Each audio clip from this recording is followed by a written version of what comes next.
Hi guys, welcome back to my YouTube channel. Thank you for joining today's video. First of all, I just want to say a massive apology. I've missed the last few weeks of posting. Life kind of got in the way. I've been ill twice in the last 2 months and several other excuses that I'm not going to bore you with. So yeah, I have fallen off slightly, but we are back with videos and just in time for Earth Month. So if you didn't know, April, the whole of April is considered Earth Month now. It kind of centers around the fact that on the 22nd of April it's Earth Day, and it's just kind of like slowly spread out and out from there. Now obviously, you know, we all think, hopefully, that all months should be Earth Month and we should all consider the Earth all the time, but it's a great time to bring attention to a lot of topics around sustainability and environmentalism and things like that, and start some conversations and get people talking, especially people that don't really engage with this type of thing. So yeah, I'm going to be doing a bit of Earth Month content hopefully in April. So that's what this video is going to be partly about. So along with all the great things that's going to be happening this month, including obviously Earth Day, there's going to be a lot of greenwashing happening. So this will be where brands who sell any products, not just fashion, could be taking advantage of us during this month and using Earth Month as a kind of greenwashing tactic to promote their products further. So this might mean that they are kind of pushing products that aren't even necessarily sustainable but might have some kind of like green angle that they can spin, and just using this month to kind of push their "we care, we're trying to be more sustainable" kind of message. Which, you know, not all brands are going to be doing the same thing, and some brands aren't evil and that kind of thing, but it's really good to keep an eye out this month, especially all months, but this month in particular, because they will be trying to use it as an angle. So we're going to talk today about the brand that we're discussing today, and I will highlight some points that kind of might help you look out for greenwashing, especially with fashion brands. So yeah, we're going to get into that today, but just a pre-warning that this month is going to be flooded with a lot of marketing campaigns and a lot of greenwashing tactics are going to be happening, so keep an extra eye out this month, I would. Okay, so today's video is H&M a sustainable brand? So this is one of the kind of most searched questions on the internet in terms of, you know, brands in general. People are wanting to know at the moment, are they sustainable? Which in itself is great. It's great to see that people are asking these questions more and more, and we're seeing more and, you know, more information available online about brands, and that's great. But like I said, greenwashing is alive and kicking, so it's really hard to know out there at the moment. So I'm here to kind of give a bit more background information on what is considered sustainable in terms of fashion, what H&M are currently doing, and how H&M are seen in the sustainable fashion community. So I'm gonna try and pull some insight over from that kind of sphere if you're not in that bubble of sustainable fashion world. I think it's really important that we take as much information as we can out to the general public so that everyone knows what H&M is like as a brand, so they can decide for themselves if they want to shop with H&M. I should also mention that there was recently a report that came out, and the headline was, you know, H&M, Primark, Amazon listed as some of the top 5 sustainable brands voted by consumers. If you saw this article or this report going around, it was by Retail Week Connect in partnership with a company called Infor. Please disregard this article in, you know, the most respectful way. It was a terrible piece of data. It was a terrible piece of research that was carried out. It was only interviewing 1,000 people, which is a tiny data set. The company Infor are partners with Amazon, so that's completely biased, you know, that they have obviously a hand in that business. And they were asking consumers who didn't have any knowledge about what sustainability is, or sustainable fashion for that matter, and they were asking them what they thought was a sustainable fashion brand. Now, what most people have done apparently is answer with the brands that they know the most. And so what that's actually proven was that greenwashing is alive and kicking, and it's doing exactly what it's set out to do. In that it's you know, convinced most of the general public that these are sustainable fashion brands, and actually they're some of the worst. Just so you know that research isn't exactly reliable, so I wouldn't really take your opinions from that. Okay, so H&M, I mean, it's pretty common here in the UK and in Europe and now even in America. It's pretty much a global brand, but it's actually second in the world in terms of like the largest fashion brands, just behind Zara. I mean, I used to shop with them all the time. They were definitely one of my top 5 favorite brands for sure, for many years. You know, you can get everything you want in one place with H&M. It's got something for everyone. They're, you know, fairly fashion forward in terms of like the amount of trends that they keep up with and the new styles that they pump out all the time. So, you know, they're fairly on it for like current modern looking clothes. So, you know, I can see and still see the appeal for H&M, which is why they're obviously so popular. And when we talk about H&M, obviously there's the main H&M group, and then there's obviously H&M Home, like their homeware brand, but there's also other brands that fall under their H&M umbrella. So you've got COS, Weekday, Monkey, and Other Stories, and Cheap Monday, and then also Arquette. So yeah, it's just good to know that when you see those other kind of sub-brands, that is still just the same as H&M basically. Okay, so H&M in recent years have come under a lot of scrutiny for their practices in terms of sustainability and also their ethics also as a brand. So they've kind of really focused a lot of their efforts on rebranding themselves as a sustainable and conscious brand. So, you know, that's probably why a lot of people do think of them as one of the more sustainable brands. They've really done a great job of portraying themselves in that way. So this video is just going to dive into some of their claims that they've made and what that actually means in real terms and that kind of thing.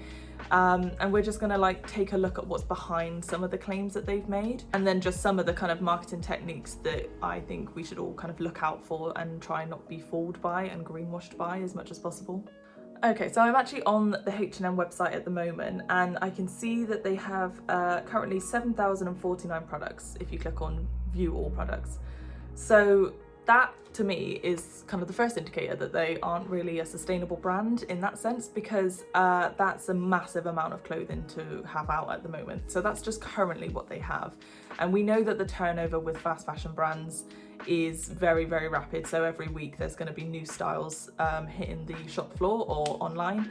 So that's 7,000 that they have just at the moment, not even what they had last week and what's coming in next week. So the rapid turnover of that is obviously the first red flag for me. I did also see that Venetia Lamanna posted a recent kind of expose on H&M. So they currently sell 3 billion items of clothing every year. 3 billion. So that just kind of puts that into perspective in terms of like how much clothing they're actually producing and selling. They actually plan to double this to 6 billion by 2030. So that's only, what, 8 years away, less than that now, and they plan to double their output. The amount of clothing that they're producing is in itself unsustainable.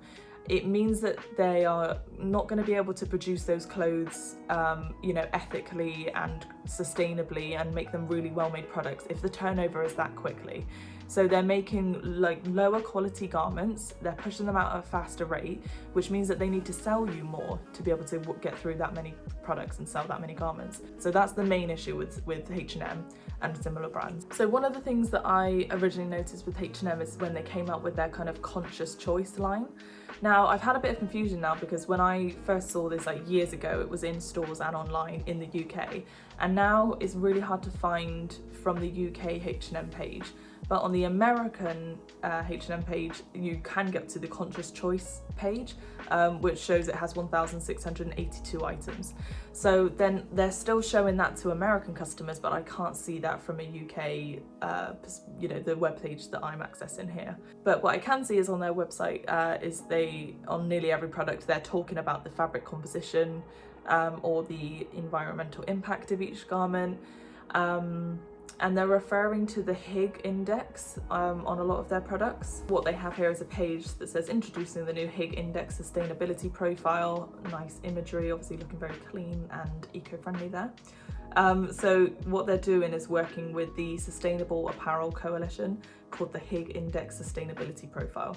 So this is basically them marking their products against this profile and giving you a kind of easy to digest summary of how sustainable each product is. So I'm not going to comment too much on the Higg Index until I've done a bit more research in it, but I have seen some articles talking about these types of profiling techniques or tools, and that some of them need to be a bit more scrutinized than they currently are. So it's definitely interesting to see that that's what they're working with at the moment to show us how sustainable each garment is. But definitely more needs to be done to see how accurate these are, because it's a really tricky thing to say this product is this X amount of sustainability, that kind of thing, and to score it that way. So yeah, definitely one that we need to take a deeper look into. Okay, so the first product that I've just gone on here is a smock waisted dress for 30 quid. So I've just gone down to look at the composition and how they're kind of rating this. So it's 100% cotton. So it's not organic cotton. So we know that cotton obviously is really water intensive, very land intensive, requires a lot of chemicals to be grown. And so generally we try and avoid cotton as a material. Organic cotton is great, is a great alternative. So not a great start. The first product is made of an unsustainable material. So then they've got this materials environmental impact breakdown, and it's kind of highlighted the word baseline against level 1, level 2, level 3. I don't know what that means. There's not really an explanation of how that works. Then they've got these like percentages against global warming potential, fossil fuel use, water pollution, and it's 0% less against all of them. Again, I don't really understand how this works, so I'm not really sure what this is telling me, and I don't know if anyone else would go on this website and then see that and be really convinced by that. I don't know if I don't really understand what information they're trying to convey there. I've just scrolled down a bit more just to click on some sports tights that they've got here. High waist shaping tights for £25. The materials environmental impact is saying the exact same thing and 0% on all of them. So again, it's not any different to the other one. I have no information from this. I don't know what this means. In the composition, I can see that it's 70% polyamide, and 30% elastane. So two unsustainable materials nicely combined there. So that's not a sustainable product at all, but it's listed right under their, Higg index profile that they're kind of promoting. I went on this wide dress for 40 quid. The composition is 52% polyester and 48% polyamide. The shell is made with recycled polyester, but only 52%. So the remaining... That's math I can't even do! 48% is going to be made of virgin polyester. They've just not put that. So yeah, it's again a mostly unsustainable product. And the thing about H&M is they love to talk about their recycled polyester materials in their clothing. There's an ongoing debate about how sustainable recycled materials are in general, but in particular recycled polyester. It seems to be becoming a bit of a quick win for fashion brands to include it. It's not looking like it's that much of a different price point to virgin polyester, and they get to use the word recycled in there. So it's a quick win because someone can just see the word recycled and think that's good because that means it's used in something that's already out there. But the thing about using recycled polyester is there's a lot more research that needs to go into how things are recycled, what energy is used to do that. But then also in of itself, polyester is an unsustainable material post garment production, which means that once you've got it home and you're washing it, obviously there's microplastics that are going to be released in the wash. So for dresses and tops that are going to be regularly washed, especially these kind of summer ones where you want to you're going to want to keep them fresh, every time they go in the wash, there's microfibers and microplastics that get released into the water systems that go out into the rivers and the seas, and they're polluting the water and they're killing the fish, and they're ending up now actually in our own bloodstreams through the food that we eat. So yeah, we should really be avoiding polyester, and we should try and be avoiding recycled polyester if we can as well. So the fact that they're using that as a large crutch of what they class as sustainable products is another really massive red flag. Another recent kind of campaign that they had was their collection with PETA, the animal rights charity. So this collaboration was advertised as their new 100% vegan collection. So obviously I saw this and was like, vegan, great, let me have a look at this. And it's great, cool looking products and everything, but again, a large amount of it was using fossil fuel based materials, so polyamide, polyester, that kind of thing. So this is another example of where something is technically vegan, but it doesn't mean that it's sustainable, and what we're really looking for is vegan, sustainable fashion products. So they've definitely missed the mark here. What they could have done is partnered with a company that creates products that are vegan, but that also uses materials that don't harm the planet. It is possible to do both at the same time. So it kind of gave, again, vegan fashion a bit of a bad name because it was promoting really unsustainable products, and it's not backing up the claims that they've got. So some of the things that you can look out for when you're trying to spot greenwashing with fashion brands is the kind of fluffy language or the vague terms that they use. So if they're using words like conscious, clean, eco-friendly, but they're not backing up with how are these things conscious, how are they eco-friendly, then that's another thing you need to look out for in greenwashing. Something else would be irrelevant claims. So like I said, they've got this collaboration with PETA that they did and claiming that the whole line is vegan, But like I said, when you get down to it, if the products themselves damage the planet and also the animals and obviously people, then it's an irrelevant claim. It's not doing good for the planet that it's kind of claiming that it is. So another element that comes into the sustainable fashion conversation a lot of the times is how ethical a brand is. So H&M have obviously come under fire for not paying a living wage, which is the amount that someone obviously needs to not only survive but to live and go to send their children to school and have a good home and things like that. Across the industry, we want to see all fashion brands take responsibility for the garment workers that they work with, and ensure that the factories that they are partnered with do pay a living wage for everyone that is employed. So we can see that as a brand, H&M is not ethical if they're not going to be paying their garment workers a living wage. And we've also seen that a lot of the sustainability claims that they've made are not being backed up in terms of the actual products that they're selling. But the overall, screamingly obvious reason why they can't be classed as a sustainable brand is the sheer volume of clothing that they're producing. We know that textile waste is one of the biggest problems that's facing us in terms of climate crisis, the impact that it has on the planet, the oceans, everything. Textile waste is huge, and that's what we really need to clamp down on. So if they're saying they're going in the opposite direction and they're going to be doubling down on the amount of products that they put out, that's a clear violation of what sustainability is all about. So for that reason, H&M cannot be called a sustainable brand. Now, I think a lot of people would argue that they have got these products that are within their main collection, so whether that's the Conscious Choice collection if you're in America, or something that they've marketed up as sustainable. And so they may have something that's 100% sustainable as a product. So some people would argue, well, can't we just buy those products and put our money and put the demand into those products and those particular lines, and then hopefully H&M would over time make all of their garments like that. And I think that's a really tricky one to have a yes or no answer to.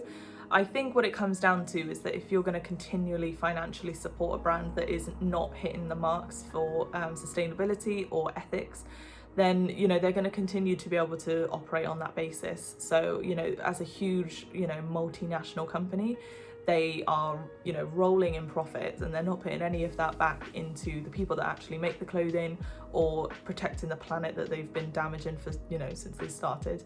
So I think in terms of whether you're going to choose to put your money with this kind of brand or somewhere else, I would still recommend that you opt for more independent brands who are producing on a more slow fashion basis.